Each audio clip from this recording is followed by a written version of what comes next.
मध्य धरती की सरहदों का रक्षक, सफेद शेर और दुष्ट रंगीन बाघों का हमला। एक बार की बात है, दक्षिण भूमि पर जंग छिड़ी हुई थी। सभी जंगलों में हाहाकार मचा था। जंगल के सभी जानवर इन जंगलों से परेशान आ चुके थे। वहीं मध्य धरती पर भी जंग का साया मंडरा रहा था। लेकिन उस पूरी मध्य धरती की रक्षा एक सफेद शेर क्या करता था। उसका नाम सिम्बा था। सिम्बा शेर बहुत ही ताकतवर था। उसके पास एक रंगीन शेरों की सेना थी और वह सभी रंगीन शेर पूरा टाइम सिम्बा शेर के साथ रहते थे और उसकी रक्षा किया करते थे। और सिम्बा पूरी मध्य धरती की रक्षा किया करता था। इसी तरह से वक्त गुजर रहा था और अब दक्षिण भूमि से वह जंग की आग मध्य धरती तक भी पहुंच रही थी और जंगल के जानवर ये सब सोच सोच कर परेशान हो रहे थे। एक दिन सिम्बा अपने जंगल के सभी जानवरों को अपनी गुफा पर बुलाता है और उनसे बोलता है, सुनो सभी जानवरों, हमारे जंगल पर भी अब जंग का साया मंडरा रहा है, लेकिन तुम सबको चिंता करने की बिल्कुल जरूरत नहीं। मैं तुम्हारी रक्षा अपने आखिरी दम तक करूंगा। सिम्बा के ऐसा बोलने पर सभी जानवर राहत की सांस लेते हैं और अपनी अपनी गुफाओं में वापस चले जाते हैं।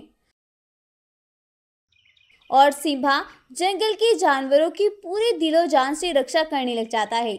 वहीं सिम्बा के रक्षक रंगीन शेर हर वक्त सिम्बा के साथ रहते थे और उसकी रक्षा करते थे और बस इसी तरह उनका जीवन कट रहा था। एक दिन जंगल की सीमा पर एक रंगीन बाघों की टोली भटकती हुई आ जाती है।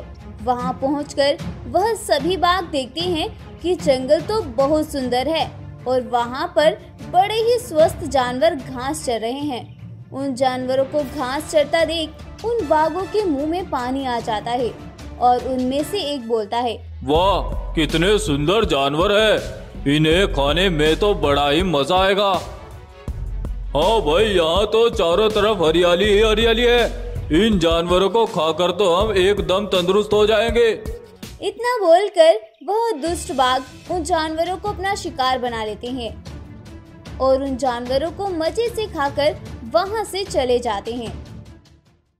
शाम होने पर जब दो हाथी जंगल के किनारे घूमने आते हैं तो वह देखते हैं वहां पर तो कई जानवर मरे पड़े हैं। यह देखकर उनमें से एक बोलता है, अरे भाई, ये सब किसने किया? लगता है जंग यहाँ तक पहुँच गई है। अब हम सभी मारे जाएंगे। फिर वह दोनों हाथी घबराते हुए वहां से दौड़ पड़ते हैं और दौड़ते दौड़ते सिम्बा शेर की गुफा पर पहुंच जाते हैं और बोलते हैं, महाराज महाराज, जंग छिड़ चुकी है। हमें अभी अभी जंगल के किनारे कई जानवरों को मरा हुआ देखा है। लगता है अब हम सबकी मौत आ गई है।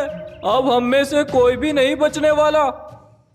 हाथियों की बात सुनकर सिम्बा उन्हें दिलासा देते हुए कहता है, अरे अरे बोला, रुको, तुम घबराओ नहीं, कुछ नहीं हुआ है। हम अभी जाकर पूरे मामले का पता लगाते हैं। तुम इतना पानी पियो और आराम करो। ऐसा बोलकर सिम्बा जंगल के किनारे की तरफ चल देता है और वहां पहुंचकर वह देखता है कि वाकई में वहां पर कई जानवर मरे हुए पड़े हैं। यह सब देखकर सिम्बा और उसके रक्षक हैरान रह जाते हैं और सोचने लगते हैं कि आखिर ये सब किसने किया होगा। और जैसे ही सिम्बा और उसके रक्षक वहां से लौट रहे होते हैं तो एक भालू दौड़ते हुए उनके पास आता है और बोलता है, महाराज महाराज, अनर्थ हो गया। अभी मैं जब नदी से पानी पीकर आ रहा था तो मैंने देखा कि कुछ जानवर मरे हुए पड़े हैं। जब सिम्बा भालू के मुंह से ये बात सुनता है तो उसके पैरों तले से जमीन खिसक जाती है और अब उसको यकीन हो जाता है कि जंगल में कुछ बहुत ही बुरा हो रहा है। ये सब सुनकर सिम्बा और उसके रक्षक नदी की तरफ दौड़ पड़ते हैं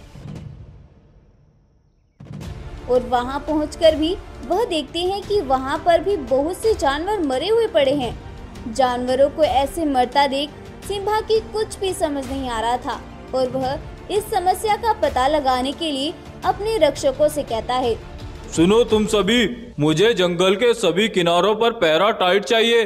कोई भी जंगल के अंदर दाखिल नहीं होना चाहिए। और यदि तुम्हें कोई भी हलचल महसूस हो तो तुरंत मुझे आकर बताना। सिम्हा शेर का ऐसा कहना था कि सभी रक्षक जंगल के बाहर पहरा टाइट कर देते हैं और जंगल में दोबारा ऐसा न हो इसके लिए सिम्हा पूरी रात बिना सोए ही गुजार देता है।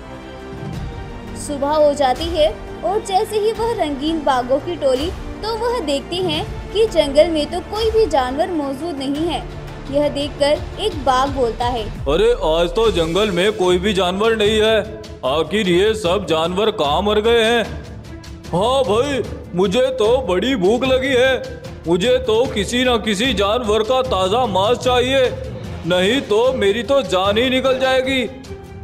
वह सभी ऐसी बातें कर रहे थे कि शेर उनको ये सब बातें करते हुए सुन लेता है और वह दौड़कर सीधे सिम्हा के पास पहुंच जाता है और सिम्हा शेर को सारी हकीकत के बारे में बता देता है।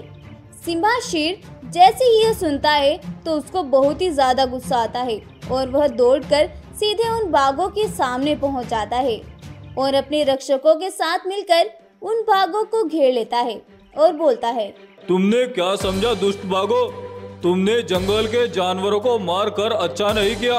अब तुम अपने अंजाम के लिए तैयार हो जाओ। जैसे ही सिम्बा इतना बोलता है तो वह बाघ डर जाते हैं और वहां से भागने लग जाते हैं।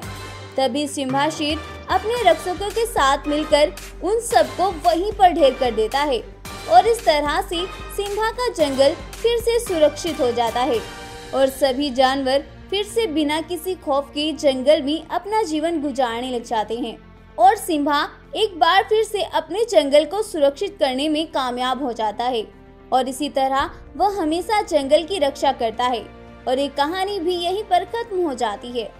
स्टोरी पसंद आई हो तो वीडियो को लाइक करें, अपने दोस्तों के साथ शेयर करें और इसी तरह की वीडियोस की अपडेट सबसे पहले पाने के लिए चैनल को भी सब्सक्राइब कर लें। Thank you.